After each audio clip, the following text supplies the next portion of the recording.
Hello, Wellness Warriors. Welcome to Mind Blowing Health and Wellness with Violet, Pat Chat Edition. I'm Violet. And I'm Pat. We're doing a throwback today. I don't know what the topic is. Yay. What are we talking about, Patrick? You know that, like when I watch our favorite keto sources on YouTube, oftentimes I hear them talk about metabolic flexibility. And like this is the holy grail to attain on the keto journey. And I Okay. wanted to talk about that like today. Because I'm not so convinced that it's like the goal to attain on the keto journey. Because I feel like you want to attain that because you want to get back to eating carbs. But like, so let's go through that. Like, actually, what is metabolic flexibility? Okay, so what metabolic flexibility is our body's ability Hmm. to use the energy source that's presented. We have a preferred energy source, which is ketones and fat, and like this is actually the preferred energy source of the body. But we also are able to live off of carbohydrates. So live off of, survive Mhm. eating carbohydrates.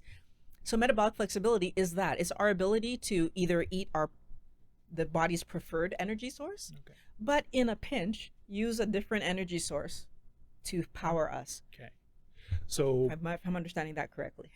yeah. So you eat very low carb, like less than 20 grams. Your body burns ketones. Somehow one day you have a cheat meal or cheat day and you have Whoa, more carbs. whoa, whoa, whoa, whoa. What's happening there? Okay. So whoa, let's just back But up for a second. why would you switch to burning carbs if you So don't have carbs in your system? okay, that's why I'm woeing you. I know. It's more like 1,000 years ago we were hunting Okay. and we didn't catch a zebra or A bison? I was gonna say Probably that tastes better. I was gonna say a pig, but Okay, whatever. a pig.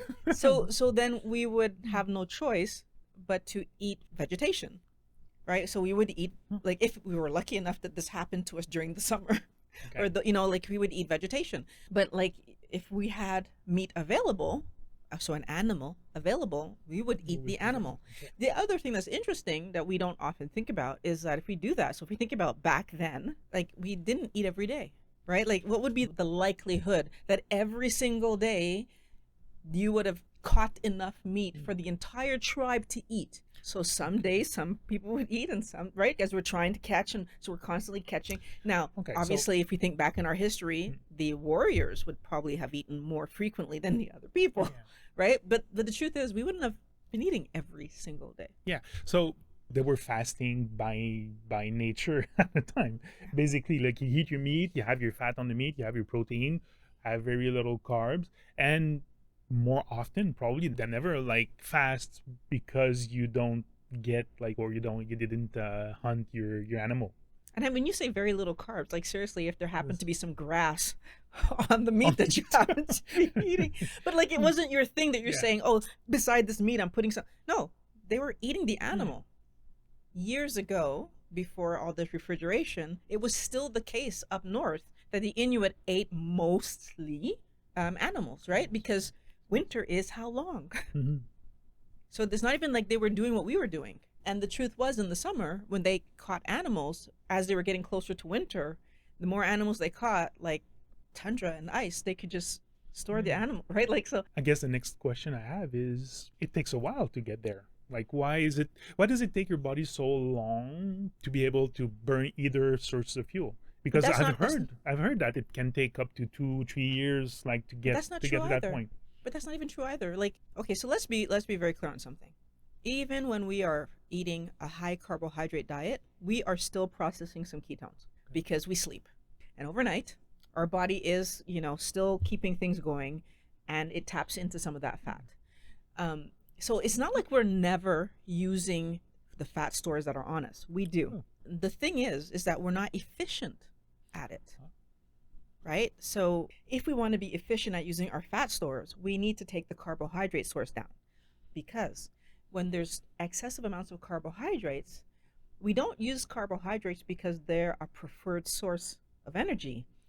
We use carbohydrates because they're toxic and need to be used up and gotten out of the system. So some of them get used as energy right away because that's the easiest way to get rid of them. And then the rest get stored away as fat because that's not toxic to us, right? Like having fat storage is not toxic. Go back in our history with this whole metabolic flexibility thing. If it's summer, and I happen to not catch any animals, and then I eat some vegetation because I'm hungry, if I eat enough of it, my body's going to store some away. So now I have some energy on board. And doing that over the summer, to the extent that we were doing it back then, made sense because we're storing a little energy so that we can go a little bit longer without eating. But it doesn't mean that our body's working better in this way. So we can all do it, but we're not efficient at it. We already talked in the past about like marathon racers, for example. At some point, they're gonna have depleted their carb, even if they carb loaded before. They're gonna have depleted their carb storage, and they're gonna tap into their fats. Yes, but inefficiently. And that's Inefficiently, what okay. causes that's why they hit that wall Okay. and they crash because their body is not used to tapping into the fat. Okay. And so then they have a problem versus like if for some crazy reason you or I decided to run a marathon, Okay. we would have an easier time. Keto Savage showed that, right? He had never run a marathon before. Mm-hmm. And he practiced for like a month or two, I think it was, like a crazy, ridiculous short number. And I mean, he practiced so little that his shoes caused blisters on his feet. Like that's how little he practiced. And still, he made it through the whole marathon without the hunger. Mm-hmm. But the thing is that it's not that they can't do it. It's that they're not efficient at it. Their body's not looking for that. Their body is looking for carbs. So what does it do? It pushes for carbs. So fast forward our times, like 2020, like the definition for metabolic flexibility would be to be as efficient burning one or the other without crashing. No. No. Metabolic flexibility No. Okay. is actually a term that just means our body's ability to use an alternate fuel source if the preferred fuel source is not available. Okay. But like, it's not that it's better or worse. You know, it's kind of like I have an electric car. I have a hybrid car, and my car, like I can actually put it in the position where it burns electricity first. But what happens when I run out of electricity? Because it's a hybrid, so I get like 30 kilometers or something like that. That's not very far. Luckily, I don't live far from work. But when I do a little bit of a further drive, when my car runs out of electricity, it switches to gas, right? Is that preferred? Well, for me, no. I would rather it go in electricity. But I think it's like, so it's this idea, right? Like we need to kind of look at it that way. Preferentially, your body would like to run on fat because it's cleaner, it's efficient. You don't get all the metabolic problems because it's cleaner and efficient.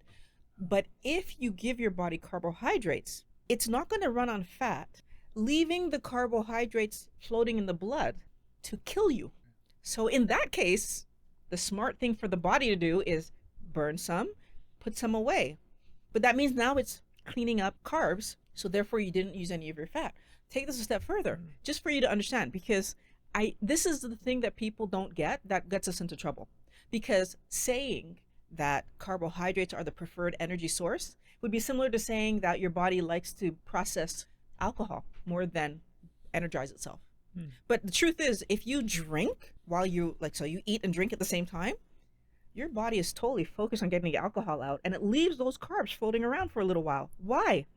Because the alcohol is more poisonous than the carbohydrates. So it's like it's prioritizing getting the toxins out. For if you would do cocaine, it would focus on the cocaine first, then the alcohol, then the sugar, and then everything, right? So we need to put our mind around this. Your body's not stupid. It gets rid of toxins as quickly as possible, and then it goes on to get rid of, like, to manage everything else. Toxins first, and then it manages the food, right? Carbohydrates are not a food. Another thing I often hear, fat adapted. The term fat adapted. Sure. Is it the same thing? No, Then- fat adapted is a term that means your body is in a position that it's using fat for fuel first. And in order for you to be fat adapted, that actually means that you are eating less carbohydrates. So flip it around. If I am eating a standard Canadian, Caribbean, American diet, but I'm putting ketones in everything, am I fat adapted? No, right? Even though if you test my blood, I'm going to show ketones, right? But as long as I'm eating that standard diet with high carbohydrate there, my body is not prioritizing using fat for fuel. It's still putting those sugars away and burning those sugars first and the fat, of course, is getting put away alongside the sugar. Other thing I've heard like is that it takes a certain amount of years to be fat adapted. Doesn't mean at No, this point. No, okay. no, it takes the average person. So if you take carbohydrates out of your life, Hmm. it takes the average person somewhere between 4 and 7 days. So I was not sure. My point was, is there a point where if you took out the carbs out of your life, that somehow like what you need to eat and all you have is carbs, you're still gonna eliminate those carbs first and instead of tapping in your fat storage. So like Violet right now, because I Yeah. believe I am fat adapted. You eat a big spaghetti tonight. What's happening So in if I Violet's body? so the truth is, if I were to go home and eat a big spaghetti tonight, I'm going to kick myself out of ketosis, Okay.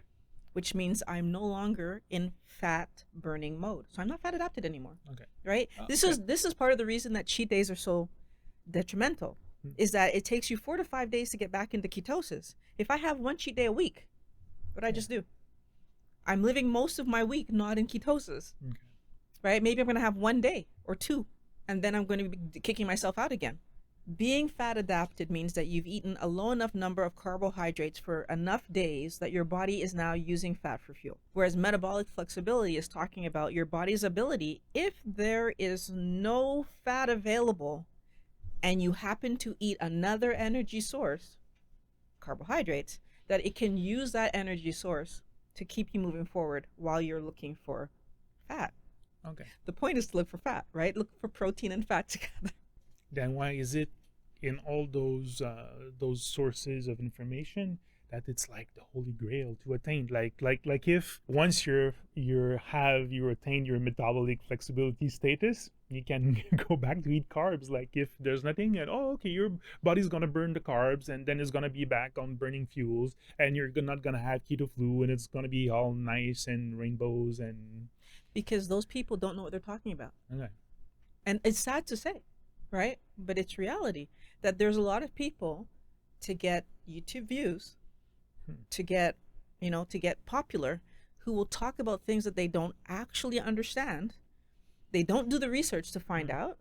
And honestly, if I'm making a mistake, I encourage people, let me know. But this is my understanding after listening to the doctors talk and doing my research.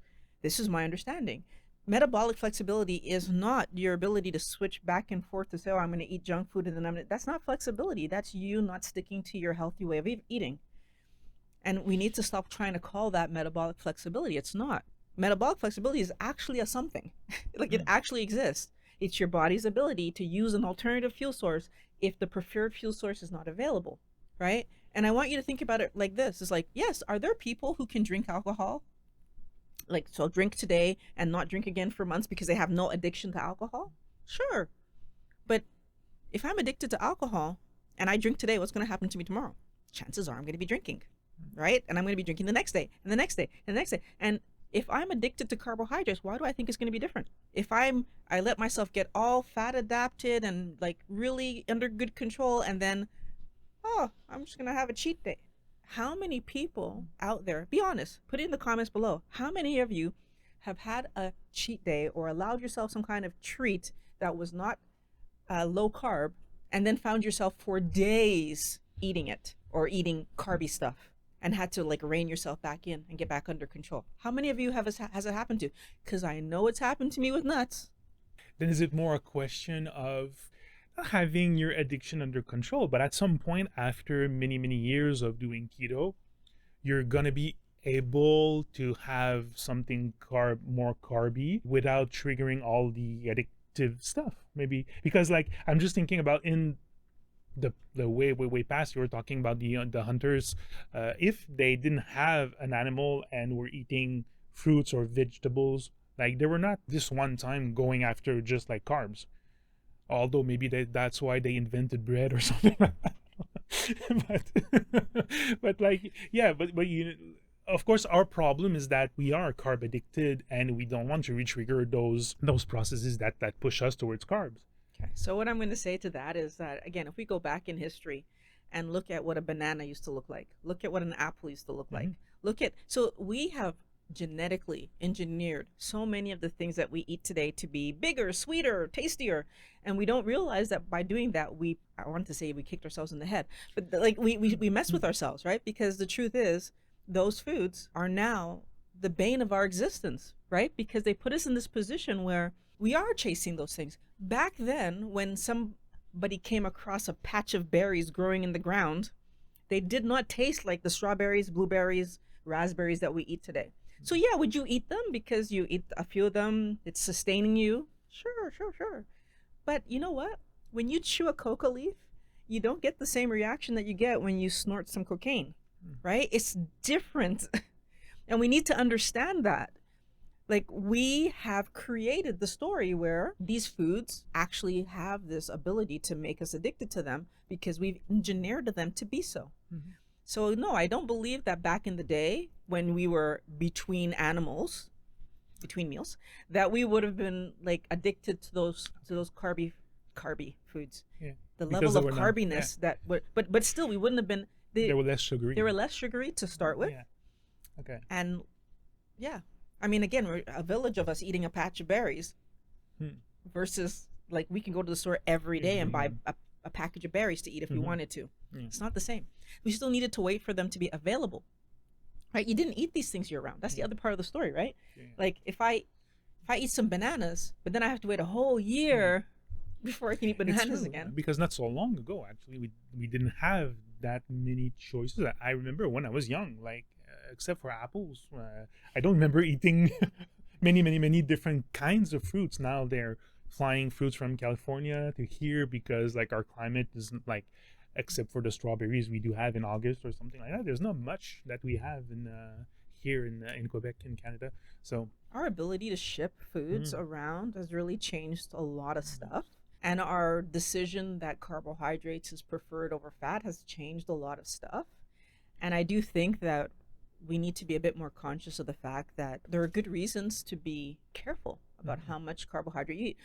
But metabolic flexibility, this idea that I can reintroduce carbs at some point, I go back to the question of why would you want to reintroduce carbs when carbs cause you so many metabolic problems? Like this is the other thing that we don't take the time to understand is that from the time that I was eating carbohydrates, so for myself, I'm going to say that probably was around 1. So from 1 until 46, right? Does that make sense? From 1 to 46, my carb eating habits, I wouldn't call them addiction. Let's just not even call them, let's just my carb eating habits put me in the position where my body was falling apart. Yeah. The question I have for you is when you get that under control, so I have gotten that under control, why would I turn around and put myself back in the position where it could start attacking me again? Right? So I, with the luck and the grace of God, got out of the pit with the lion. But I'm going to jump back in for a few moments. Why would I do that? Right? I'm going to give the lion the second chance to bite me? No, I'm going to run like crazy after that point. I got out of the pit. Thank you. Right? So, no, I think it's a mistake.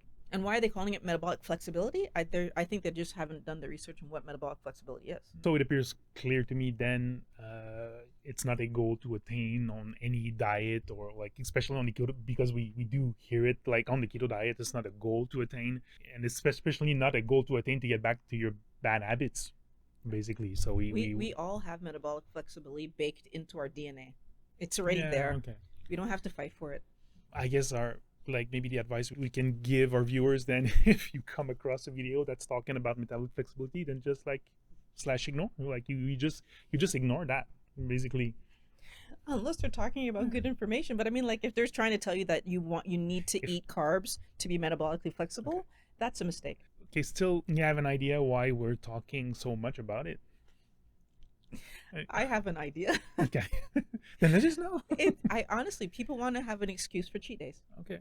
As much as we know that eating carbohydrates is unhealthy, just generally speaking, it's unhealthy, that fructose is killing our liver, that we have high blood pressure, that we have heart issues, that we have metabolic issues, diabetic, PCOS. As much as we know all of this, we still don't believe that we can live a life without eating carbohydrates, without eating sugar. And we look for any excuse, right? And we mistakenly judge thinness to mean healthy. They're not one and the same, because there's a lot of thin people with PCOS. There's a lot of thin people with high blood pressure and heart issues. There are a lot of thin people with all kinds of metabolic problems. The tofu, I think, the thin Yeah. outside, the fat inside, like Yeah, the TOFIs. Yeah, Mm. because what every person's body is going to do with the sugar to get it away from hurting me is different. Some people it comes and causes skin issues. Some people it causes, like I said, PCOS or other issues. Like, your body is going to do what it thinks to do to save you from dying. It doesn't necessarily mean that it's going to show as fat initially. I mean, eventually, at some point, it does for most people, but for some people it doesn't, right? Except for that distended tummy that a lot of people get. For the rest of us that we get fat, at least we have a motivation to think more about our health. But for the other people who don't get fat, sometimes it goes unmissed until you're given a medication. And now I'm taking medication, and right, and by that point, yeah. Okay, so it is totally irrelevant. I think we can agree on that. Well, again, it's not that it's irrelevant. I think that people are just using the term incorrectly, Okay. right? Like, it's a perfectly fine term, No, but the and way it we means use what it means, but it doesn't mean that I get to eat whatever I want. That's not what it means. And I wish people would stop saying that, right? So- But I mean, I also wish people would stop calling dirty keto, and like I wish people would stop putting these terminologies on things that don't need to be there. Keto 2.0 and all kinds of stuff. Like if you eat a healthy diet, you will live a healthy life. If you eat a junky carby garbage diet, you're gonna have an unhealthy life. And there's no getting around it. There's no getting away from it. You need to address your addiction. And I mean, I feel like the thing that's more and more in my mind these days is helping people to understand that it is an addiction. I have a video about metabolic flexibility, and I go through all of these ideas about what's really happening there and what we're really trying to accomplish. And I'm going to link that video for you guys.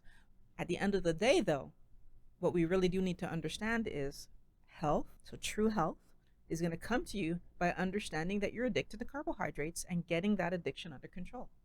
Make a change and make it permanent, basically. Yes. Yes. Make a change and make it permanent. Right? And I feel like I say this in every video, but if you want to have a treat, right? But treats are once in a blue moon.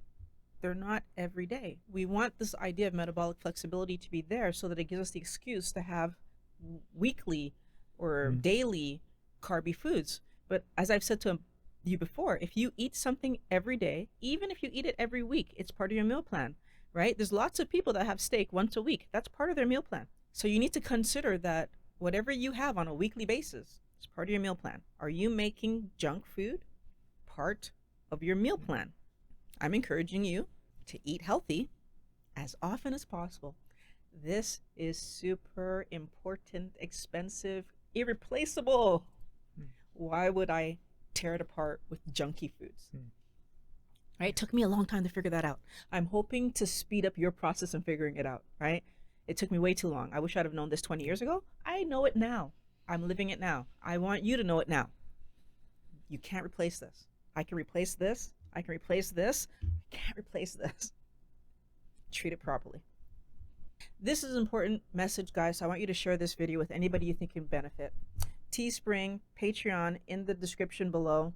I want to thank you for watching Mind Blowing Health and Wellness with Violet, Pat Chat Edition. We love making these videos for you guys and can't wait to talk to you again next week. Talk to you next week.